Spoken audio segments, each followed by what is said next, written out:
Hey 10th graders, how are you all doing? So welcome back once again to my channel. This is your study partner Kiara and I am an 11th grader now. आज हम पढ़ने वाले हैं Footprints Without Feet का chapter 5 of the same name, that is Footprints Without Feet, जिसके writer हैं H.G. Wells. So guys, actually this chapter has been taken from the novel called The Invisible Man. It is a very interesting one. अगर आपने कभी पढ़ी हो तो so definitely recommended. हमारे इस चैप्टर का मेन कैरेक्टर है एक साइंटिस्ट कॉल्ड ग्रिफिन, जो कि एक्सपेरिमेंट्स करते करते इनविजिबल होने का रास्ता ढूंढ लेता है. नाउ एक बार अदृश्य होने के बाद उसका क्या होता है और वो किससे कैसे डील करता है, आइए देखते हैं. तो स्टोरी की शुरुआत होती है लंदन की जगह पर, जहां दो छोटे लड़के ज़मीन पर खुद ब खुद बनते जा रहे पैरों के निशानों को, दैट इज़ इम्प्रिंट्स को देखकर हैरान हो जाते हैं. ये एक राज की बात थी, क्योंकि इन फुटप्रिंट्स को बनाने वाला इंसान उन्हें दिखाई ही नहीं दे रहा था. ऐसा क्यों था? क्योंकि वो लड़के असल में एक ऐसे साइंटिस्ट का पीछा कर रहे थे जिसने डिस्कवर कर लिया था, खोज निकाला था एक तरीका जिससे ह्यूमन बॉडी ट्रांसपेरेंट बन सकती थी. ट्रांसपेरेंट यानी पारदर्शी, जिसके आर पार देखा जा सके, जैसा कि आप विंडोज़ के साथ देख सकते हो. So this scientist was called Griffin, जिसने कई एक्सपेरिमेंट्स किए थे जस्ट टू प्रूव कि इंसानों का शरीर इनविजिबल बन सकता है. ऐसे ही एक बार उसने कुछ ऐसे रेयर ड्रग्स यानी दुर्लभ, बहुत कम मिलने वाले केमिकल्स स्वॉलो कर लिए थे, खा लिए थे, एंड एज अ रिजल्ट उसकी बॉडी एक कांच की शीट की तरह ही ट्रांसपेरेंट तो हो गई थी, पर वो सॉलिड भी थी. दिस मीन्स कि ग्रिफिन का शरीर एक नॉर्मल बॉडी की ही तरह मूव कर पा रहा था और फील भी कर सकता था, बस दिखाई ही नहीं दे रहा था. नाउ वैसे तो he was a really intelligent scientist, but वो लॉलेस भी था, यानी कि इररिस्पॉन्सिबल था. कानूनों, रूल्स एंड रेगुलेशंस को नहीं मानता था. उसके लैंडलॉर्ड, दैट इज मकान मालिक, उसे इसी कारण पसंद नहीं करते थे, इसलिए उन्होंने उसे अपने घर से निकालना चाहा था. और बदले में ग्रिफिन ने उसके घर को आग लगा दी और वो वहाँ से भाग गया. अब ताकि कोई उसे देख ना ले, उसे अपने कपड़े उतारने पड़े और वो इनविजिबल पहले से ही था. अब वो होमलेस वॉन्डरर यानी बिना घर बार के इधर उधर भटक रहा था. ना उसके पास कपड़े थे ना ही पैसे, इसलिए अब उसे कोई नहीं देख पा रहा था. दिक्कत ये थी कि उस टाइम लंदन में सर्दी का मौसम चल रहा था and it was a really bad time for him, क्योंकि उसने कपड़े नहीं पहन रखे थे. सर्दी ज़्यादा थी, इसलिए उसने तय किया कि वो गलियों में भटकने की जगह गर्माहट के लिए लंदन के एक बड़े से स्टोर में घुस जाएगा. दुकान के बंद होने के बाद ग्रिफिन ने खूब आनंद उठाया. उसने कपड़े पहने, मतलब गर्म कपड़े पहने, उसने खाना खाया, शूज़, ओवरकोट और एक हैट के साथ अब वो टोटली विजिबल हो गया था, क्योंकि कपड़े पहनने के कारण उसका शरीर दिख गया था, कपड़ों के कारण उसका शरीर विजिबल हो गया था. उस रेस्टोरेंट के किचन में उसने कुछ ठंडा मीट खाया, कॉफ़ी पी, बाद में मिठाइयाँ खाई और ग्रॉसरी स्टोर से वाइन भी ले ली, और फिर फ्री में इस तरह खा पी कर वो सो गया on a pile of quilts यानी कंबलों के ढेर पर. अब वैसे तो उसने खूब मौज उठा ली, लेकिन जब सुबह हुई तो उसकी नींद नहीं खुली. जब उसने देखा कि उस दुकान के असिस्टेंट्स आने शुरू हो गए हैं तो वो घबरा गया और वहाँ से भागने लगा. अब क्योंकि उसने कपड़े पहन रखे थे तो वो दिखाई दे पा रहा था, ही वॉज टोटली विजिबल. उसको देखते ही दुकान वाले उसका पीछा करने लगे. इन दी एंड उसको खुद को बचाने के लिए कपड़े फिर से उतारने पड़े. इस तरह वो एक बार फिर से जनवरी के सर्दी में इनविजिबल और नेकेड हो गया था. अब लंदन की इस बड़ी दुकान के बाद वो गया ड्रूरी लेन की एक थिएट्रिकल दुकान में. दिस वॉज बिकॉज कपड़े पहनने के बाद भी उसके कंधों के ऊपर उसका सर इनविजिबल रहता था, क्योंकि वो ऑब्वियसली किसी कपड़े से अपने सर को नहीं ढक सकता था, अपने फेस को नहीं ढक सकता था. अब वो मुंह पे तो कपड़े नहीं पहन सकता था. सो ही डिसाइडेड कि वो एक थिएट्रिकल कंपनी का स्टॉक ट्राई करेगा. शॉप में इनविजिबली घुसने के बाद उसने अपने फोरहेड यानी माथे पर बैंडेजेस यानी पट्टियाँ, आँखों पर काला चश्मा, एक नकली नाक और बड़ी बड़ी मूछें पहन ली. इस तरह उसका फेस जरा विजिबल हो गया. वैसे तो अजीब लग रहा होगा, बट फिर भी at least his face was visible.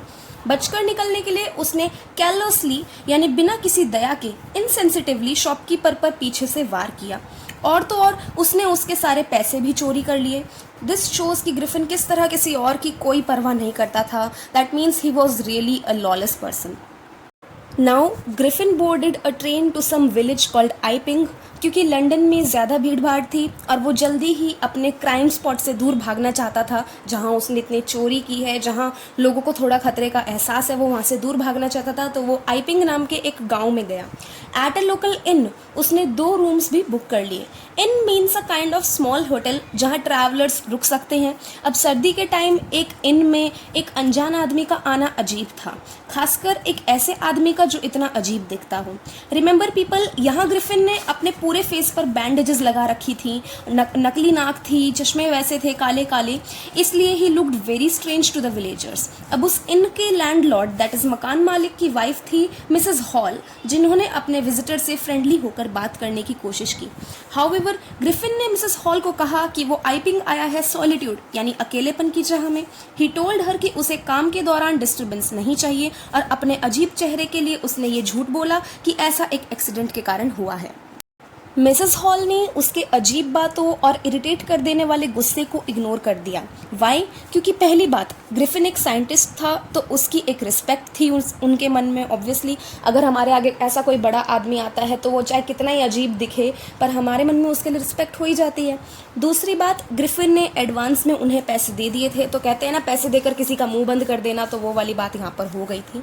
अब ग्रिफिन के पास और पैसे नहीं बचे, पर उसने प्रिटेंड किया, नाटक किया कि उसके पास एक चेक आने वाला है। अब कुछ दिनों बाद ही एक अजीब घटना हुई, और वो ये थी कि हमारे इनविजिबल साइंटिस्ट ने एक clergy man that is church के पुजारी या पादरी के घर से पैसे चुराए थे। सुबह सुबह उनकी और उनकी वाइफ की अपने स्टडी रूम से आवाज़ आने के कारण आँख खुली। नेचुरली उन दोनों को ये एहसास हुआ कि कोई चोर घर में घुस गया है। उनको टेबल पर से पैसे लेने की आवाज़ भी सुनाई दी, the sound of a chink. अब क्लर्जी मैन ने क्या किया कि चुपचाप अपने हाथ में एक पोकर दैट इज लोहे का डंडा पकड़कर दरवाज़ा खोल दिया, लेकिन ग्रिफिन इनविजिबल था इसलिए उन्हें दिखा ही नहीं।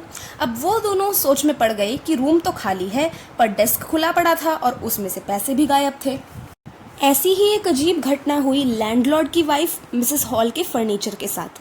वो जब सुबह उठी तो देखा कि ग्रिफिन के कमरे का दरवाज़ा खुला हुआ था, जबकि मोस्ट ऑफ द टाइम वो अपने रूम को बिल्कुल लॉक करके रखता था। अब दोनों हस्बैंड वाइफ ने ये देखा कि रूम में कोई नहीं है। उन्होंने मौके का फ़ायदा उठाया और अंदर जाकर छानबीन शुरू कर दी। बेडशीट्स भी ठंडी पड़ी थी, जिससे ये पता चलता था कि हाँ, ग्रिफिन को उठे हुए काफ़ी टाइम हो गया है। और ये बड़ा अजीब था कि ग्रिफिन के कपड़े और बैंडेजेस भी यूं ही पड़े थे।